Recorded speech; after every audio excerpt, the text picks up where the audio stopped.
আজকে আমরা correlation rank difference মেথডে বোঝাবো। কোরিলেশন র্যাঙ্ক ডিফারেন্স মেথডে বোঝাবার জন্য আমরা কতকগুলি দুটি বিষয়ের নম্বর নিচ্ছি, একটা বাংলা আর একটা হচ্ছে ইংরেজি। বাংলার নম্বরটাকে আমরা এক্স ধরছি, ইংরেজির নম্বরটাকে আমরা ওয়াই ধরছি। যে মাস্টারমশাই খাতা দেখে কত নম্বর 10জন ছাত্রকে দিয়েছেন তাদের আমরা নম্বরগুলি বসাচ্ছি। নম্বরগুলি হচ্ছে 40, 30, বাংলার ক্ষেত্রে 40, 30, 30, 50, 20, 20, 20, 50, 60, 70। ইংরেজির ক্ষেত্রে নম্বর হচ্ছে 70, 30, 40, 20, 10, 15, 25, 35, 65, 45। এবার প্রথমে আমরা বাংলা নম্বরগুলিকে অ্যানালিসিস করব। অ্যানালিসিস মানে কে ফার্স্ট কে সেকেন্ড তা দেখব নম্বরের ভিত্তিতে। তাই আমরা এখানে যেটি নিচ্ছি সেটা হচ্ছে আর এক্স, সেটাকে বলছে আর এক্স। আচ্ছা, প্রথমে আমরা যদি দেখি বাংলা নম্বরের ক্ষেত্রে সব থেকে বড় হচ্ছে 70, সে ফার্স্ট। তারপরে দেখছি 60, সে হচ্ছে 2 সেকেন্ড।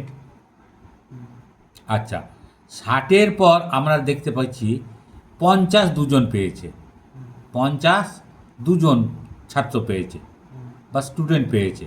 তাহলে 50-এর যে র্যাঙ্ক হবে 3 আর 4, সেটাকে আমরা করব 3 + 4 ÷ 2। দুজন ছাত্র যেহেতু একই র্যাঙ্ক করেছে তার জন্য একজনের 3 একজনের 4 ÷ 2, সেটাকে আমরা 7 ÷ 2 = 3.5। তাহলে দুজনের র্যাঙ্ক হবে 3.5। বুঝতে পারলে? আচ্ছা, তাহলে 3.5। তাহলে আমাদের 4 পর্যন্ত র্যাঙ্ক নেওয়া হয়ে গেল। আচ্ছা, 4 পর্যন্ত র্যাঙ্ক নেওয়ার পর আমরা তারপরে যাব পরের নম্বর কত পেয়েছে। পরের নম্বর দেখছি আমরা, পরের নম্বর হচ্ছে 40, তার হচ্ছে 5। যে 5 আমরা এই কারণেই নিলাম 3 + 4 আমরা নিয়ে নিয়েছি, তার জন্য এটা 5। আচ্ছা, 5-এর পর আমরা যাব পরের নম্বর, অর্থাৎ 40-এর পরে 40 যদি 5th হয় তাহলে 5th-এর পরে কত নম্বর পেলে। তারপরে আমরা দেখতে পাচ্ছি 30 পেয়েছে দুজন, 30 পেয়েছে দুজন। তাহলে 5th তাদের র্যাঙ্ক হবে 6 + 7, কারণ 30 নম্বরটা দুজনেই পেয়েছে, তার মানে একই নম্বর পেয়েছে, অতএব দুজনের র্যাঙ্কই হবে 1।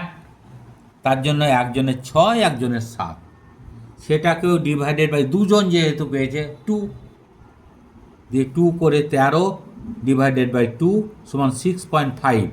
তাদের র্যাঙ্ক হলো 6.5, কারণ দুজনকে দু রকম র্যাঙ্ক আমরা দিতে পারি না, কারণ একই নম্বর যেহেতু তাদের। আচ্ছা, তারপরে আমরা চলে আসবো কত হলো, তাহলে আমাদের 7 পর্যন্ত র্যাঙ্ক কমপ্লিট হলো। তারপরে দেখব অষ্টম বা 8 কে হয়েছে। আচ্ছা, এখানে তারপরে যে আমরা নম্বরগুলো পাচ্ছি, 3 জন পেয়েছে 20, 1 2 3। তাহলে আমাদেরকে 3 জনকে একই র্যাঙ্ক দিতে হবে। তাহলে 3 জনের একই র্যাঙ্ক পেতে গেলে আমাদের 7 পর্যন্ত র্যাঙ্ক নেওয়া আছে। তাহলে কি তারপরে আমাদের কি আসতে হবে, তাহলে 8 9 10।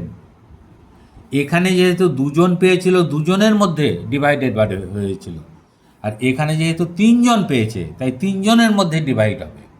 তাহলে 8 + 9 + 10 যোগ করে হচ্ছে 27 ÷ 3কে ভাগ করে হচ্ছে 9। তাহলে 3 জনের র্যাঙ্ক হয়ে গেল আমার 9 9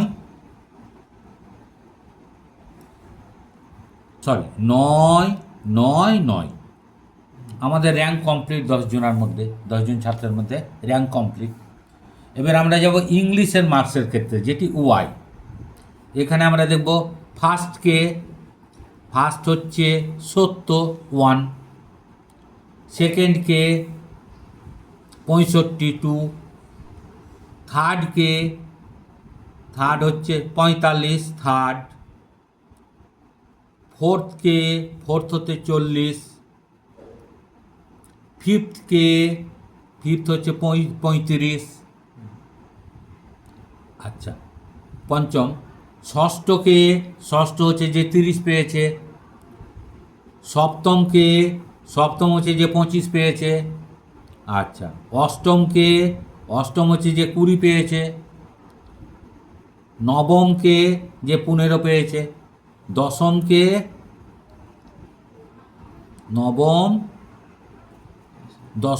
যে 10 পেয়েছে। এখানে যেহেতু একই মার্কস কেউ পায়নি, তাই র্যাঙ্কগুলো 1 2 3 4 করে বসে গেল।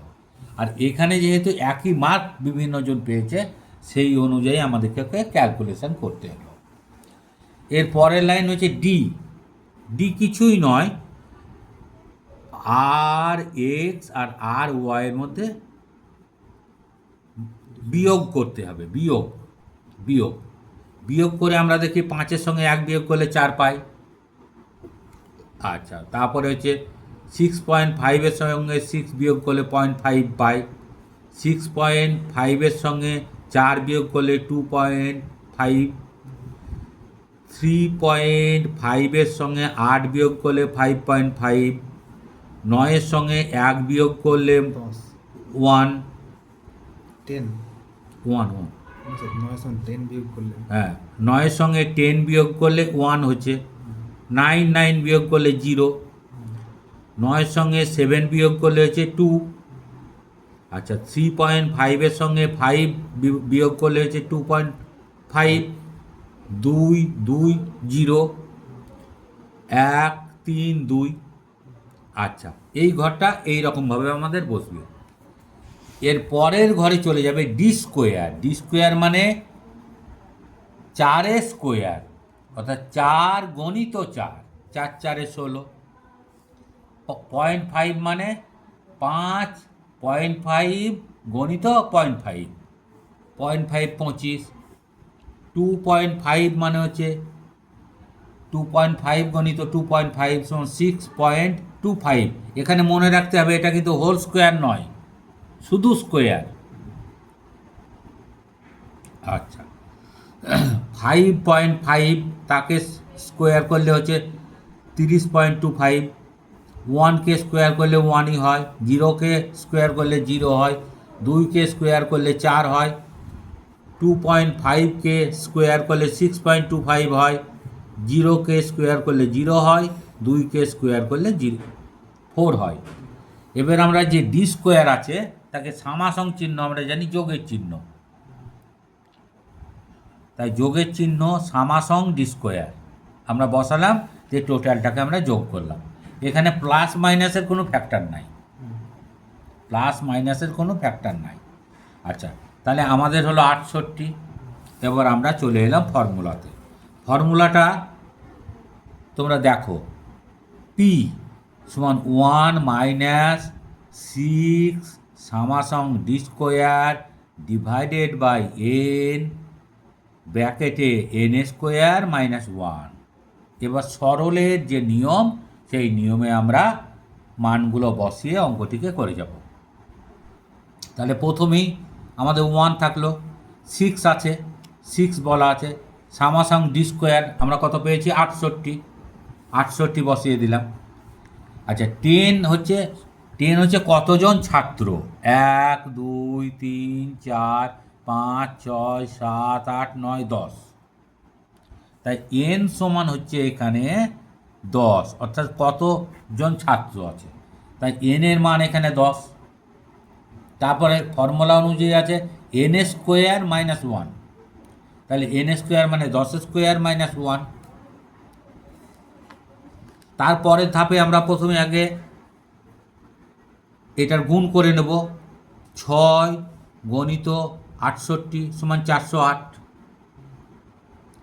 আচ্ছা, মাইনাস 1 মাইনাস এটা থেকে যাবে, এইটাকে আমরা ভেঙে নেব, 10 টেন স্কোয়ার মানে 100 মাইনাস 1 ব্যাকেট। পরের লাইনে আমাদের ব্যাকেট তুলে দেবো, মানে 1-এর সঙ্গে 100কে বিয়োগ করব, তাহলে বিয়োগ করলে আসছে 99, 99। আচ্ছা, তাহলে এটা পরপর সরলের নিয়মে হবে। তারপরের লাইনে আমরা একই থাকলো, 408 থাকলো। এবার 10-এর সঙ্গে 99 গুণ করে নিচ্ছি, 999 হয়ে গেল, 990 হয়ে গেল, 990। পরের ধাপে আমরা কি করব, 1 মাইনাস 408 ডিভাইডেড বাই 999 এর মান বার করব। 999 এর মান আমাদের এলো 0.41। এবার পরের ধাপে আমরা করছি 0.41 এর সঙ্গে 1-এর বিয়োগ, 1-এর বিয়োগ করে আমরা পাচ্ছি 0.59।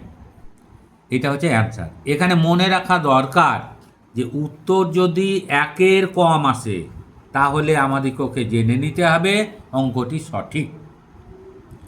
উত্তর যদি 1-এর কম আসে তাহলে আমাদেরকে জেনে নিতে হবে অঙ্কটি সঠিক। তাহলে আজকে আমরা কোরিলেশন অফ র্যাঙ্ক ডিফারেন্স মেথডটিকে বোঝার চেষ্টা করলাম। ধন্যবাদ।